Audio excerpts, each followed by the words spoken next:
मानस शांत हों जिनके गुणों के गान में, वे वर्धमान महान जिन विचरे हमारे ध्यान में।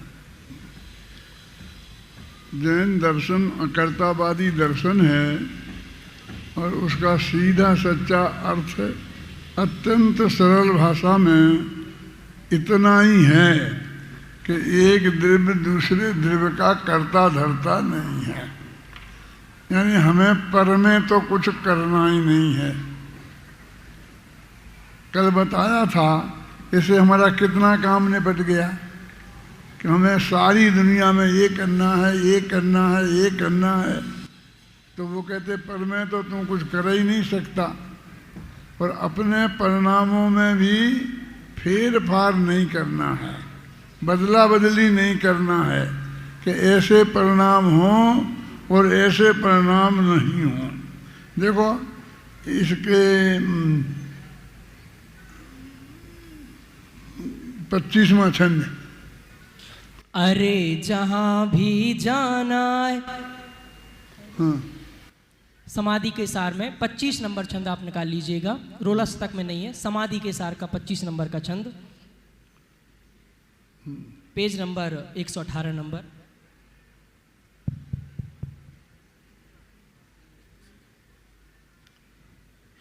अरे जहाँ भी जाना है उसके अनुसार भाव होंगे, उन भावों के अनुकूल समय पर कर्मों के वंदन होंगे। उन कर्मों उन भावों में ना कोई फेर फार होगा, कुछ भी करने का भार नहीं, सब सहज भाव से ही होगा।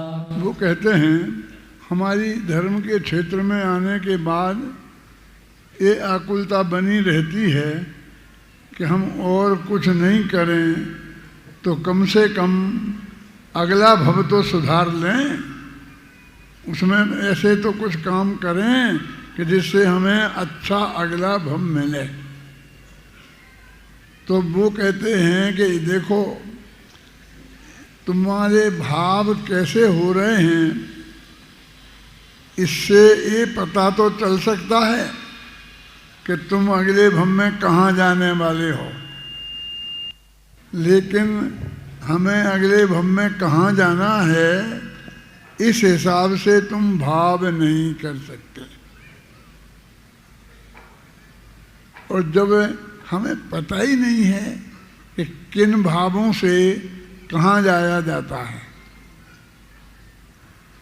बता दिया किसी पंडित ने कि शुभ भाव करोगे तो मोक्ष में जाओगे, क्या तुम स्वर्ग में जाओगे। और उसके अनुसार अच्छे भाव क्या हैं? अच्छे भाव क्या हैं कि ये हम निरंतर परिग्रह के जोड़ने के भाव करते हैं, ये अच्छे भाव हैं। परिग्रह तो स्पष्ट पाप है। वो कहते हैं देखो ये नियम है कि अरे जहाँ भी जाना है माने तुझे जाना है, तेरे जाने की इच्छा है नहीं परमात्मा, बल्कि तेरा जहाँ जाना नक्की है उसके अनुसार भाव होंगे। तू वहाँ ये करे कि मैं कर लूँगा जैसे चाहूँगा भाव, तो ये संभव नहीं है। तुझे जहाँ भी जाना है माने तेरा जाना नक्की है, वैसे ही तेरे भाव होंगे। उन भावों के अनुकूल समय पर कर्मों के बंधन होंगे। साहब जैसा कर्म का उदय आएगा और वैसा ही हमें हो मिलेगा संयोग आगे का। तो कहते हैं कि जहाँ तेरे को जाना है जिन संयोगों में, वो संयोग जैसे प्राप्त होते हैं जिन कर्मों के उदय में, तेरे भाव भी वैसे ही होंगे। इतना तो नक्की है। उन कर्मों में, उन भावों में ना कोई फेर फार होगा, उनमें कोई बदला बदली हम नहीं कर सकते। कुछ भी करने का भार नहीं, सब सहज भाव से ही होगा। तेरे को जहाँ जाना है उसके अनुसार तेरे भाव होंगे कि उसमें मैं क्या करूँ, मैं क्या करूँ, कि तुझे कुछ नहीं करना है, वो सब सहज होंगे। ये नक्की है अनादि से। अपने शास्त्रों में प्रथमान योग के शास्त्र जिन्हें हम कहते हैं, उनमें कदम कदम पर ये बातें आती हैं कि ऐसा करेगा तो ऐसा होगा, ऐसा करेगा तो ऐसा होगा, तो ऐसा करेगा तो ऐसा होगा, और वहीं फिर ये बता देता है कि तुम इतने भम में वहाँ जाएगा, वहाँ से वहाँ जाएगा, वहाँ से वहाँ जाएगा। तो करेगा वैसा जाऊँगा मैं कि जहाँ जाना है वैसे भाव होंगे, है ना।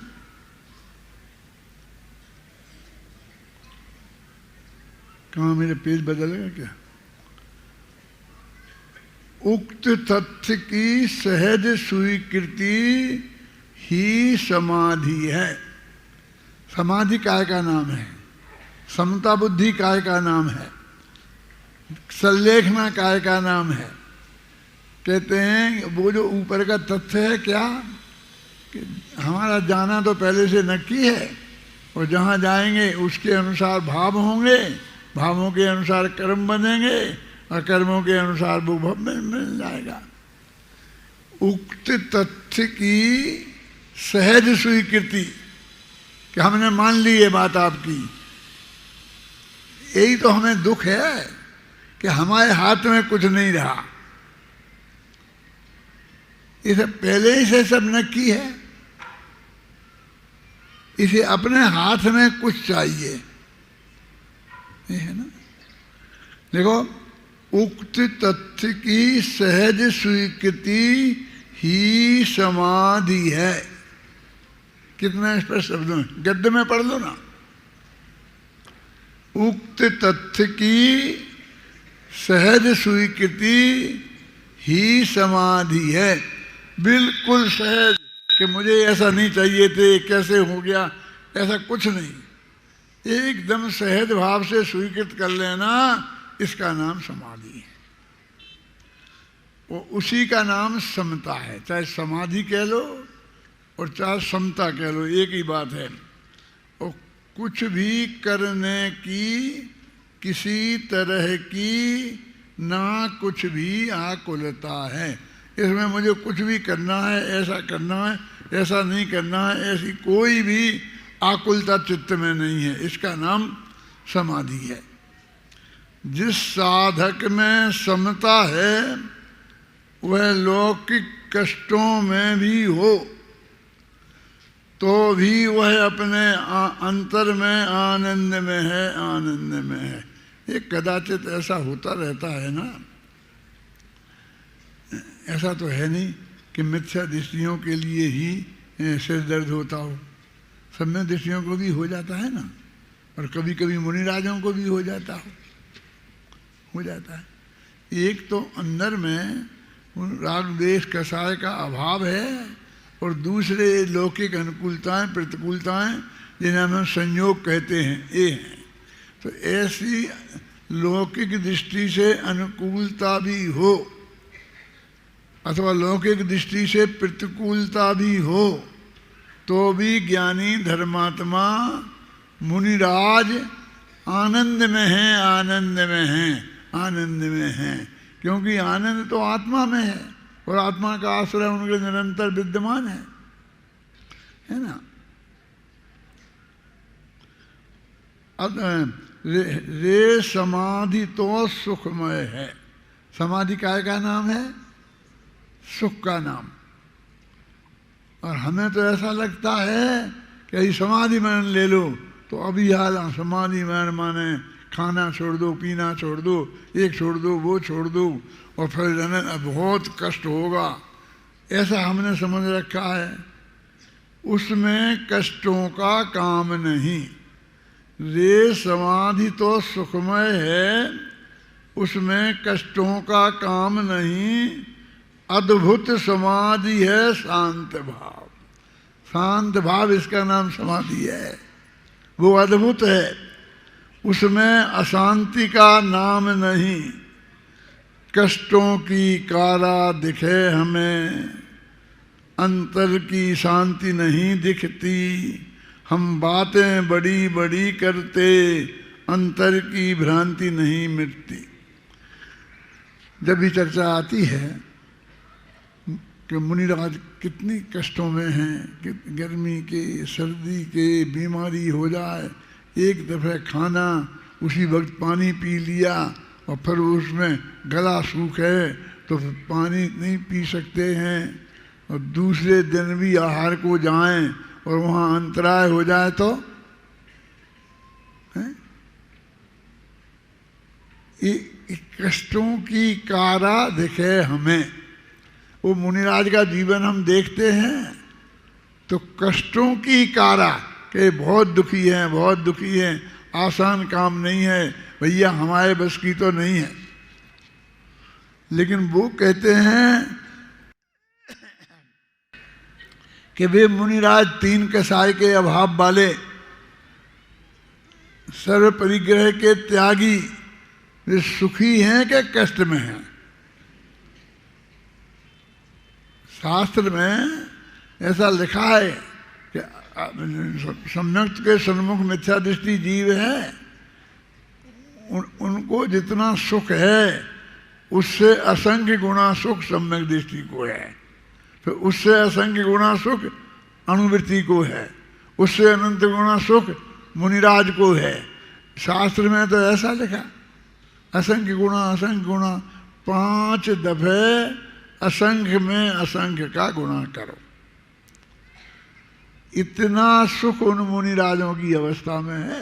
यदि वे सच्चे मुनिराज हैं और उनकी वो अवस्था है तो कितने ही विपरीत संयोग हों तो भी वे अनंत सुखी हैं, और हमें कितनी भी लौकिक अनुकूलता दिखाई दे तो हम अनंत दुखी हैं। अत्यंत शांत सुखमय जीवन की यह तो सहज अवस्था है। यह माने ये समाधि, ये समाधि क्या है? अत्यंत शांत, अत्यंत सुखमय जीवन हो, उसका नाम समाधि है। अत्यंत शांत सुखमय जीवन की यह तो सहज अवस्था है, ना आकुलता ना व्याकुलता, यह एकदम सहज अवस्था है। एक मुनिराज यहाँ से एक गांव से दूसरे गांव में जा रहे हैं और उसमें एक रास्ते में नदी आती थी, तो नदी में पानी ज़्यादा नहीं रहता था, पत्थरों पर से निकल के उस गांव उस तरफ चले जाते थे। अब जोरदार बरसात हो गई तो उस नदी में पानी आ गया। अब मुनि महाराज को तो जाना था अगले में, तो बहुत दुखी होते होंगे कि अब ये पानी आ गया, मैं जा नहीं सकता हूँ। वे कहते हमें क्या करना, नदी के उस पार हमारी ससुराल थोड़ी है कि हमें वहाँ जाना है। यदि यहाँ जाने का रास्ता नहीं है तो हम इधर को चल देंगे। उनको तो विहार करना इष्ट है, क्योंकि एक गांव में, छोटा गांव हो तो 3 दिन से ज़्यादा नहीं रहना, थोड़ा बड़ा गांव हो तो 5 दिन से ज़्यादा नहीं रहना चौमासे के बिना, और उससे बड़ा गांव हो तो 7 दिन से ज़्यादा नहीं रहना। क्यों नहीं? एक गांव में रहेंगे तो कुछ लोगों से दोस्ती हो जाएगी और कुछ लोगों से लड़ाई झगड़ा हो जाएगा, राग द्वेष पनेंगे। आप जानते हैं पुलिस वालों को भी गवर्नमेंट 2, 4, 6 महीने से ज़्यादा एक जगह नहीं रखती है। तबादले क्यों?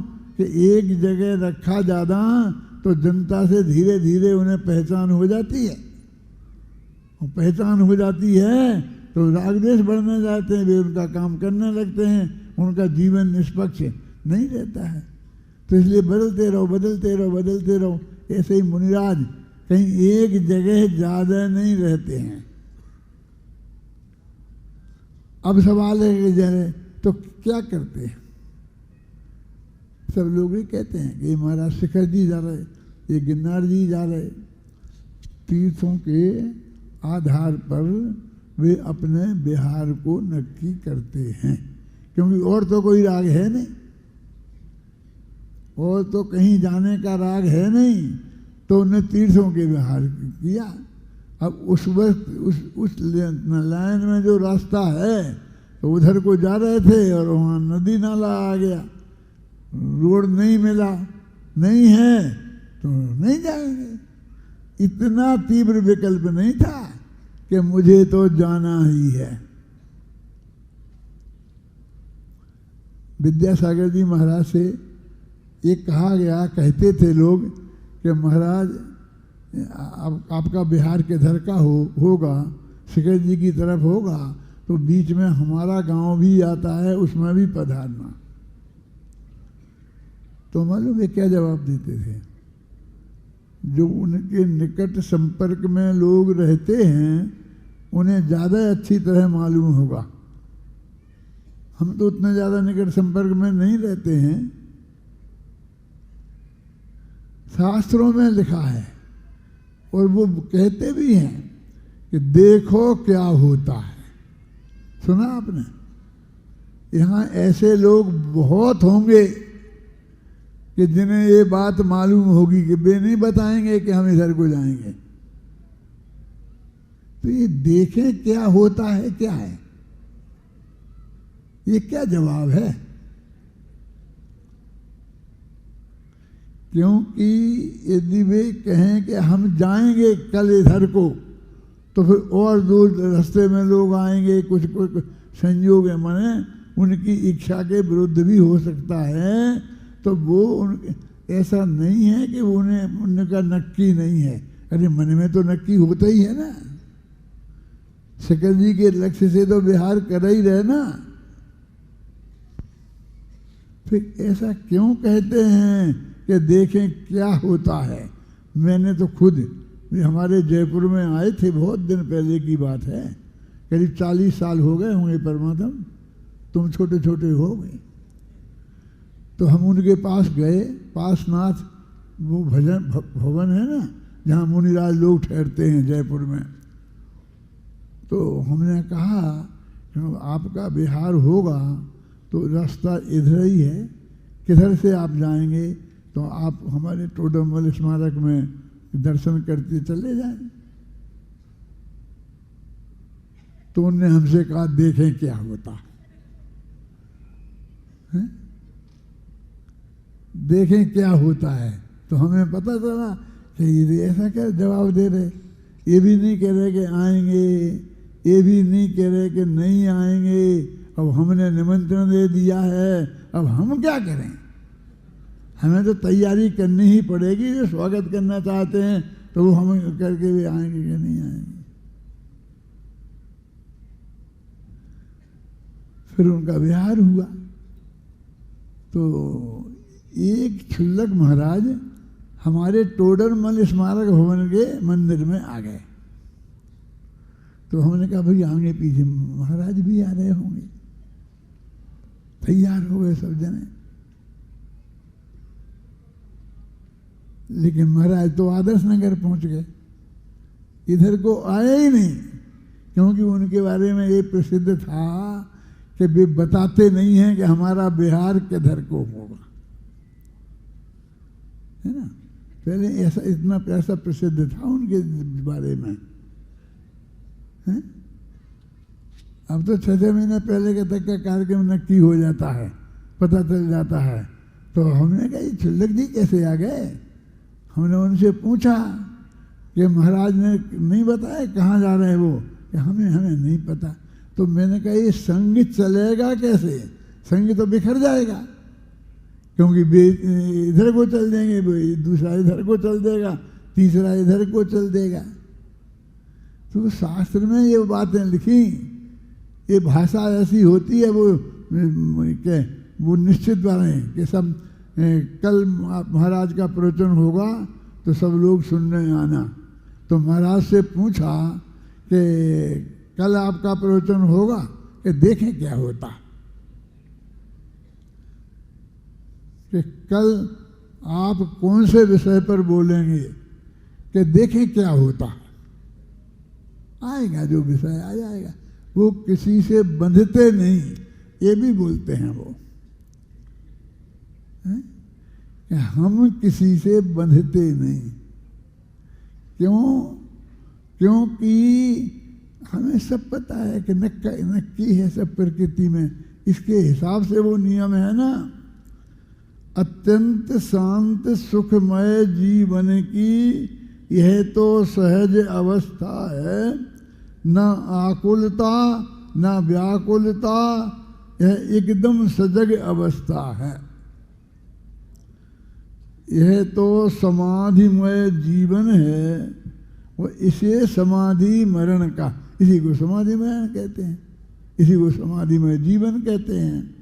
है यही ज्ञानियों का जीवन, और इसे समाधि मरण कहा। ये ज्ञानियों का जीवन है, समाधि में सर कोई नक्की नहीं, और कम से कम दूसरे के साथ तो नक्की नहीं, क्योंकि उसके साथ हम बंधते हैं। यदि उनने कह दिया कि सुबह 8 बजे यहाँ पर महाराज का प्रवचन होगा, तो महाराज को ये चिंता अभी से होनी चाहिए कि सुबह 8 बजे मुझे वहाँ पहुँचना है। होगी ना, हमें होती है ना, है? आप कहें सुबह करना, कितने बजे प्रवचन करना, तो उसके हिसाब से तैयार होना पड़ता है कि नहीं होना पड़ता है। कोई आके घर पर बैठ जाए तो उससे कहना पड़ेगा कि नहीं भाई साहब मुझे तो जाना है प्रवचन करने के लिए। तो माथे पे कोई भार नहीं। देखो, जब तक इन योगों से एकत्व नहीं विगलित होगा, ये जो संयोग है ना, इन संयोगों से हमारा जो एकत्व है कि जो हमारे हैं, जब तक वो विगलित नहीं होगा, माने गलेगा नहीं, इनके वियोग में हम चित्त हमारा सदा विचलित होगा। इनसे हमारा अपनापन नहीं छूटेगा, तो जब भी इनका वियोग होगा तो हमें आकुलता अवश्य होगी। जब से संयोगों से विरक्ति का भाव नहीं आएगा हमारे जीवन में, इनसे लगाव न छूटेगा, तब तक हमारे जीवन में शांति नहीं हो सकती, है ना। इनसे लगाव ना छूटेगा तो शांति ना होगी जीवन में। तो कहते क्या करें? यदि समाधिमय जीवन है तो मरण समाधिमय होगा। यदि जीवन समाधिमय नहीं है और हम समाधि मरण कर लेना, तो ऐसा नहीं होता है। यदि जीवन है आकुलतामय, तो मरण कहाँ सुखमय होगा। संयोगों से एकत्व तजो, ममता छोड़ो संयोगों से, कर्तापन भोक्तापन तोड़ो, अपनापन जोड़ो अपने से। इसका नाम समाधि है। अपनापन जोड़ो अपने से, अरे अपने में ही जमो रमो, अपने में स्वयं समा जाओ, अपने में ही तुम हो जाओ, अपने में अपनापन, अपने में अपना सब कुछ है। हम स्वयं स्वयं ही सब कुछ हैं। रे समाधि का क्या करना, जब हम स्वयं समाधिमय ही हैं। हमारा भगवान आत्मा और स्वयं में अपनापन करता है, स्वयं को अपना जानता है, स्वयं को अपना मानता है। अब हम क्या समाधि ले लें, हम तो खुद समाधि के ही बने हुए हैं। साधारण सी बात है। ये सारे संयोग वियोग कोई बहुत बड़ी बात नहीं है। ये तुम्हारे हिसाब से नहीं होते हैं कुछ, है ना। अरे सहज स्वीकृत करो यह संयोग वियोग, महिमा समता भाव की जग में अपरंपार, सम्यक सुखमय शांति का एकमात्र आधार। ये समाधि के बारे में जो उसका स्वरूप है मैंने संक्षेप में बताया, और साथ में वो शुरू किया था ना पाठ, क्या किया था?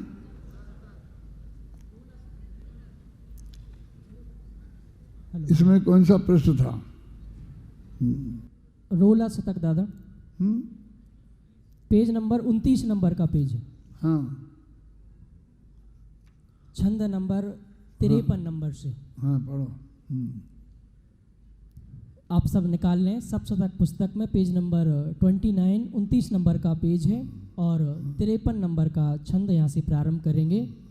यह प्रयत्न से साध्य नहीं है सहज साध्य, यह सहज साध्य ही इसे कहा है जिन शासन में, आगे भी तो सहज भाव में ही रहना है, यहाँ यत्न की आकुलता में क्यों रहते हो। ये समाधि सहज साध्य है, प्रयत्न साध्य नहीं है।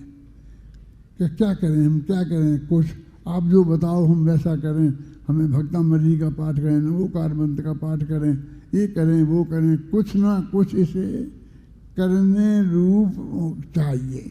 वो कहते हैं कि जो हो रहा है उसे जानो देखो। यह फिर क्या है, यह प्रयत्न से साध्य नहीं, कोशिश करके समाधि नहीं होती, सामायिक नहीं होती। सहज साध्य है, सहज साध्य ही इसे कहा है जिन शासन में।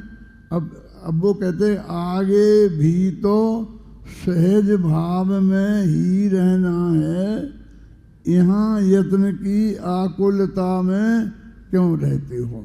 काय के लिए करना समाधि? कि मोक्ष में जाना है। तो मोक्ष में जाओगे तो क्या करोगे? आपने सोचा तो होगा ना कभी कि मोक्ष में जाके क्या करेंगे? कि आत्मा का ध्यान करेंगे? नहीं, कि जो होगा वो सहज जानेंगे, देखेंगे। इसमें ऐसी पंक्ति है आगे क्या कि मोक्ष में जाओगे तो भी तो वहाँ तुम्हें सहज ही रहना है। तो मोक्ष मार्ग आकुलतामय कैसे हो सकता? बोलो ये पंक्ति। Hello hello.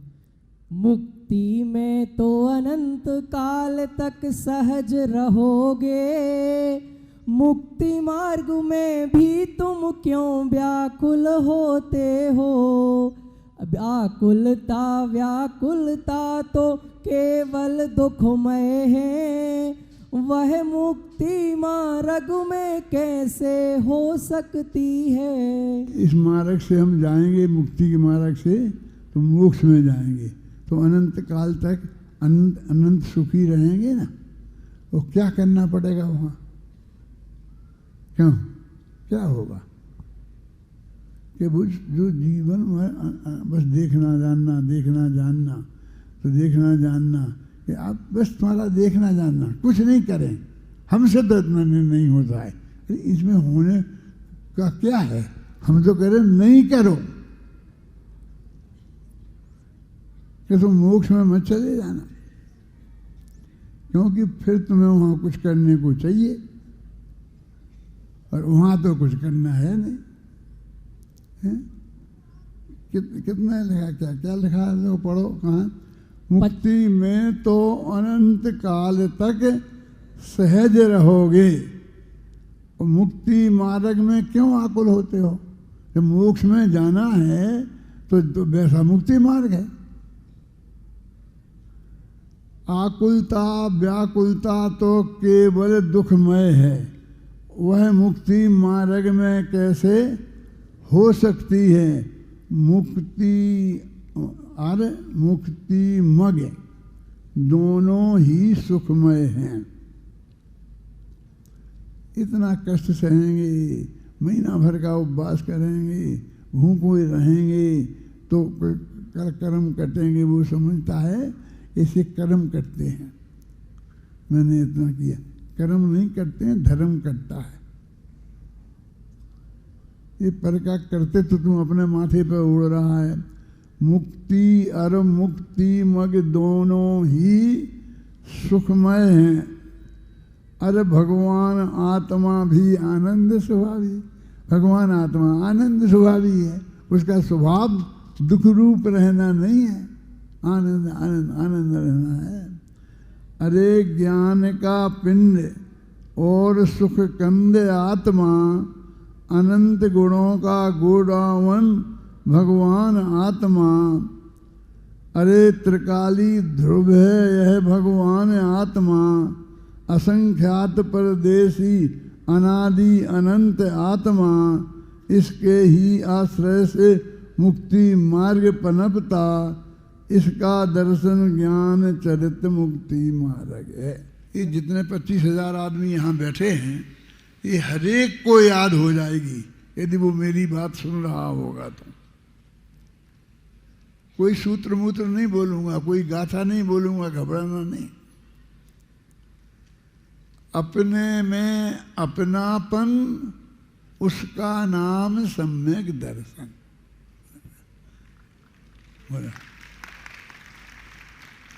बोलो एक दफे और बोल लो। अपने में अपनापन, उसका नाम है सम्यक दर्शन। अपन मान भगवान आत्मा, तो वो मैं आत्मा हूँ, इसका नाम है अपनापन। अपने में अपनापन और उसका नाम है सम्यक दर्शन। और अपने आत्मा को छोड़कर सारे जगत के पदार्थों में अपनापन, उसका नाम है मिथ्या दर्शन। अब मिथ्या दर्शन छोड़ने के लिए क्या करना है? ये पर पदार्थ मेरे कोई नहीं है। देखो, किसी को अपना बनाने के लिए तो कुछ करना पड़ता है, क्यों? लेकिन किसी को में से अपनापन तोड़ना है तो उसके लिए क्या करना है? तो सम्यक दर्शन कितना सरल है। बस एक बात है कि जब अपने में अपनापन सम्यक दर्शन है और पराय पदार्थों में अपनापन मिथ्या दर्शन है, तो अपने पराय की पहचान करना पड़ेगी। क्योंकि वो पहचान नहीं होगी तो हम किसी पर पदार्थ में अपना समझ के और उसमें अपनापन करेंगे तो मिथ्या दर्शन हो जाएगा, बस, है ना। ये देह पुद्गल की बनी हुई है, अपनी नहीं है। अपन तो जीव है ना, आत्मा है। तो देह में अपनापन, इसका नाम मिथ्या दर्शन। और इसमें रहने वाला जो भगवान आत्मा है, ज्ञानानंद स्वभावी, उसमें अपनापन, उसका नाम सम्यक दर्शन। ज्ञान स्वभावी आत्मा में इतना सरल, और फिर सम्यक ज्ञान वो इससे भी ज़्यादा सरल है। जो सम्यक दर्शन है ना, अपने में अपनापन, तो अपने में अपने को अपना मानना, वो सम्यक दर्शन। और अपने को अपना जानना, वो सम्यक ज्ञान। क्या क्या कठिन काम है कि वो ज्ञान तो करना पड़ेगा ना, कि ज्ञान निरंतर होता है, करना क्या पड़ेगा। थोड़ा गहराई में चलें। जो हमारे प्रति समय हर आत्मा में एक नई ज्ञान की पर्याय पैदा होती है, उसके लिए क्या करना है? मैं अब ये छंद नहीं पढ़ता हूँ, इनमें से ये वही मैं बोल रहा हूँ जो इसमें लिखा है। क्या क्या करना पड़ता है, बोलिए। कि वो जो आत्मा है, वो अपन है ना, वो ये जानना है, इसका नाम सम्यक ज्ञान। और ये मानना है, इसका नाम सम्यक दर्शन है। और फिर सम्यक चारित्र क्या है वो तो कठिन है ना, उसमें तो व्रत करना पड़ते हैं, उपवास करना पड़ते हैं, उसमें तो न मालूम क्या क्या करना पड़ता है। देखो अपने में जमो रमो, इसका नाम सम्यक चारित्र। अरे अपने में जमे रमे तो अंतर मुहूर्त में केवल ज्ञान होता है क्या? भरत चक्रवर्ती ने अंतर मुहूर्त में केवल ज्ञान प्राप्त कर लिया है ना। और उनके भाई जिन्हें अपन घोर तपस्वी कहते हैं, उनको 1 बरस लग गया क्या कि भी अपने में अपनापन नहीं कर पाए, कि अपने में अपनापन तो कर लिया था उनने, ये जान भी लिया था और मान भी लिया था, लेकिन अंतर मुहूर्त तक लगातार ये जमे नहीं रह सके, उसमें उपयोग यहाँ वहाँ चला गया, तो वो उन्हें केवल ज्ञान की प्राप्ति नहीं हुई। देखो मैंने भरत का अंतर्द्वंद एक किताब लिखी है, वो सब आप लोगों तक पहुंच गई होगी। तो कहते क्या अंतर्द्वंद था, भरत के अंतर में क्या द्वंद था, बाहुबली के अंतर में क्या द्वंद था, उन्हें क्या करना था। स्वयं को जानते थे, स्वयं को मानते भी थे, और लगातार अंतर मुहूर्त तक वे जमे नहीं रह सके। लोग कहते हैं कि उन्हें ऐसा लगा था कि मैं भरत की भूमि पर खड़ा हूं। क्यों? और जब भरत को मालूम पड़ा तो वे गए और उनने प्रार्थना करी कि हे भगवान, आप काय की, मेरी जमीन काय की है, ये जमीन तो आपकी ही है, हमारी तुम्हारी लड़ाई भई थी ना, तो उसमें तुम ही जीते थे, तो तुम्हारी हो गई ना, हमारी तो नहीं रही। तो उन्हें फटाफट केवल ज्ञान हो गया। अब क्या बताएं, इसमें तुम्हें कुछ समझदारी की बात लगती है कि बस उन्हें इस वजह से उन्हें, और वो दीक्षा ले गए थे तो भी उसे भरत की जमीन मानते थे हैं? मैंने तो उस भरत के अंतर्द्वंद में लिखा कि उनकी लड़ाई हुई नहीं, वे लड़े ही नहीं। जब मैं लिख रहा था तो मेरे को बहुत परेशानी आ रही थी कि क्या लिखूं क्या लिखूं क्या लिखूं। मंत्रियों ने मिलकर तय कर दिया कि 3 तरह के युद्ध होंगे, जल युद्ध, मल्ल युद्ध और नेत्र युद्ध हैं, और जो जीत जाएगा वो जीत जाएगा। मंत्रियों ने बहुत सोच समझ के निर्णय किया था। हम तो चाहते हैं कि ये लड़ने नहीं, और ये लड़ने पे उतारू हैं, तो यदि ये वो कहेंगे ना, आँख से आँख मिलाएंगे तो थोड़ा प्रेम उमड़ेगा ही, और फिर पानी डालेंगे एक दूसरे पर तो माथा ठंडा होगा। और जब मल्ल युद्ध के नाम पर गले से गले मिलेंगे तो फिर तो प्रेम उमड़ जाएगा और सब निपटा लेंगे। इसलिए उनके मन में भी ये था कि मुझे ये लड़ाई होगी ही नहीं, हो गई नहीं। और भरत चक्रवर्ती भी लड़ना नहीं चाहते थे। अभी मत पूछना ये कहाँ लिखा, तो मैंने किताब बनाई ना शास्त्र का उसे, तो उसमें लिखा है। तो क्या किया है कि भरत ने कही एक दफे तो मान लो कि हम लड़ेंगे, तो वो लड़ाई तो बंद हो जाएगी, सेनाएं तो नहीं लड़ेंगी, तो असली खून खच्चर तो बच गया। इसलिए उन्होंने मान ली, लेकिन उन्हें लड़ना नहीं था। और बाहुबली तो लंगोटी कस के तैयार होके आ गए। लेकिन भरत वैसे ही आए जैसे राज दरबार में रोजाना आते थे, मुकुट मुकुट बांधे पहने। तो मंत्रियों ने कहा कि वे तो लड़ने को खड़े हैं, वो ये तय हो गया है, तो तुम ऐसे कैसे आए? तो भरत चक्रवर्ती बोले मुझे लड़ना ही नहीं है, इसलिए मैं काय को आऊं तैयार होके। बाहुबली खड़े थे, अरे बाहुबली वहां तुम ऐसे कैसे खड़े? आओ आओ मेरे पास आओ, मैं तुम्हारा बड़ा भाई हूं, तुम मेरे से छोटे हो, थोड़ा बड़ा हूं तुमसे, मुझे तुमसे लड़ना नहीं है। अरे मैं तो तुमसे बहुत प्रेम करता हूँ, कुछ दिन अपन प्रेम से एक साथ रहें, खाएं पिएं खेलें। और उन्हें मना लिया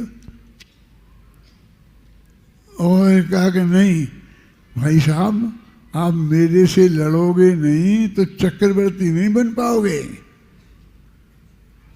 ये समस्या है ना कि लड़ोगे नहीं तो चक्रवर्ती नहीं बन पाओगे। बोले चक्रवर्ती बनना किसको है?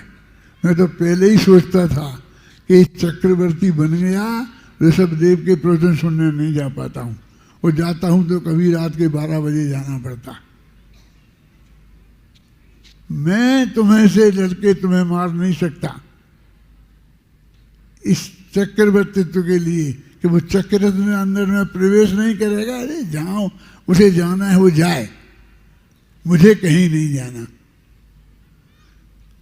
और वे दोनों ऐसे गले मिले, अनोखा था उनका अंदाज। तो मैंने उस चित्रकार से कहा कि मुझे इस लेन का चित्र चाहिए। कौन सा? अनोखा था उनका अंदाज। ऊपर से पढ़ना जरा, गले में पढ़ना 2-4 लाने।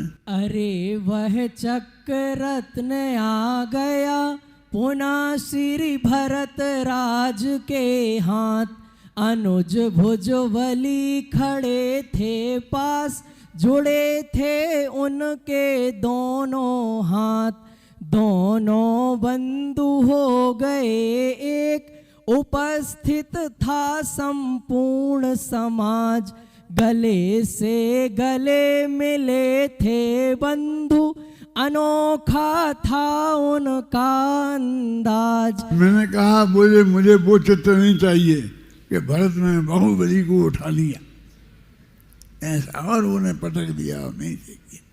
कौन सा चाहिए कि गले से गले मिले थे बंधु और अनोखा था उनका अंदाज।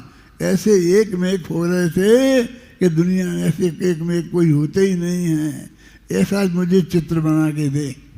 तो उसने वो चित्र बना के दिया है ना, किताब बताऊं देखो। गले से गले मिले थे बे, अनोखा था उनका अंदाज। इससे और बढ़िया उनके मिलने का चित्र आप बना सकते हो तो बना के मुझे दोगे तो मैं इसे हटा के उसे लगा दूंगा। वो लड़े ही नहीं, लड़ने की बात ही नहीं। दोनों मोक्षगामी महापुरुष वो जाने वाले थे। आप सुनिए ना, जरा सुनना तुम ध्यान मेरी बात, 2 मिनट और बस। उनने कहा कि भाई बेटा, अब तू अच्छा बड़ा हो गया है, अब तू जीत गया, मैंने हार मान ली तेरे से, लड़ा नहीं तो हार मान ली ना, अब तू जीत गया, अब तू राज्य तू ही कर, मैं तो जाऊंगा तो ऋषभदेव की दिव्यधुनी का लाभ लूंगा। तो बाहुबली ने कहा कि भाई साहब आप क्या बातें करते हो, हम तो आपके हृदय को जानते थे, पहचानते थे, लेकिन हमारी समझ में नहीं आ रहा था कि ये लोग कहते हैं भरत जी घर ही में बैरागी, भरत जी कैसे बैरागी हैं। एक बहुत अच्छी पंक्ति है कि अपने हार कर जीतना और जीत कर हारना की कला जैसी आप में है, हमने किसी दूसरे में नहीं देखी। हारने और जीतने की कला, समझे ना, मैं नहीं रख सकता ये राज्य। एक बात कहूँगा, भरत चक्रवर्ती की 96,000 शादियाँ हो गई थी ना युद्ध के समय में। अब वे 96,000 जो पत्नियाँ थीं वे बाहुबली की कौन थी? भाभियाँ। भाभी थी, और भाभी तो माँ के समान होती है ना। अब वे बाहुबली की माताएं थी 96,000। यदि बाहुबली राज्य करते संजय जी तो उन माताओं का क्या होता है? और आपने जीता है इन राजाओं को, ये मुझे कैसे मानेंगे? इसलिए मैं तो रह ही नहीं सकता। इतनी मोटी बात है, समझ में नहीं आती है कि मुझे उनका ख्याल नहीं आएगा कि उनका क्या होगा। ये तो आपको ही करना है, मुझे नहीं करना है। तो मेरे कहने का मतलब ये है कि धर्म कितना सहज है, कितना सरल है कि बिल्कुल बस अपने में अपनापन, उसका नाम सम्यक दर्शन, अपने को जानना निज रूप, उसका नाम सम्यक ज्ञान, और अपने में जमना रमना। जमना रमना माने ये जमा रमा कैसे जाता है आप जानती हैं? अरे जानना ज्ञान है, वो जानते रहना ध्यान है। बस जानते रहो और कुछ नहीं करना है। जो तुमने जाना और उसी को जानते रहो, उसका नाम ध्यान है। अंतर मुहूर्त तक जानते रहो तो केवल ज्ञान होता है। ये सब शास्त्र की बातें हैं कि मेरे घर की बातें हैं? ये करना पड़ेगा, वो करना पड़ेगा। जैन धर्म में करना मनना तो है ही नहीं। जितना करना है वो करना सारा बंद करना पड़ेगा। अब जरा इसमें थोड़ी गहराई समझना कि ये सब जो मैं करता हूँ ये सब मुझे बंद करना पड़ेगा। अरे तुझे कुछ नहीं करना है, क्योंकि ये अभी करता था और अब बंद करने के चक्कर में पड़ने लग गया। अपना दिमाग फ्री कहाँ हुआ? ना तुझे करना है ना तुझे बंद करना है। उसका जो होना है होता रहेगा और अपना जो होना है अपने में मस्त रहे। इसका नाम समाधि है। मैंने ऐसी समाधि ली है, आपको पसंद है? कि क्या करना पड़ेगा? कोई तकलीफ का काम नहीं है। जानते रहो, सहज भाव से जानते रहो। वो जानने में भी जबरदस्ती मत करो। एक बहुत बारीक बात बताता हूँ। अपना एक परीक्षा मुक्त सूत्र नाम का शास्त्र है, उसमें ऐसा लिखा है कि अपना ज्ञान क्षयोपम ज्ञान है ना, क्षय ज्ञान माने केवल ज्ञान। तो केवल ज्ञान में क्या जाने और क्या नहीं जाने वो तो सबको जानता है, इसलिए चुनाव का कोई सवाल नहीं है।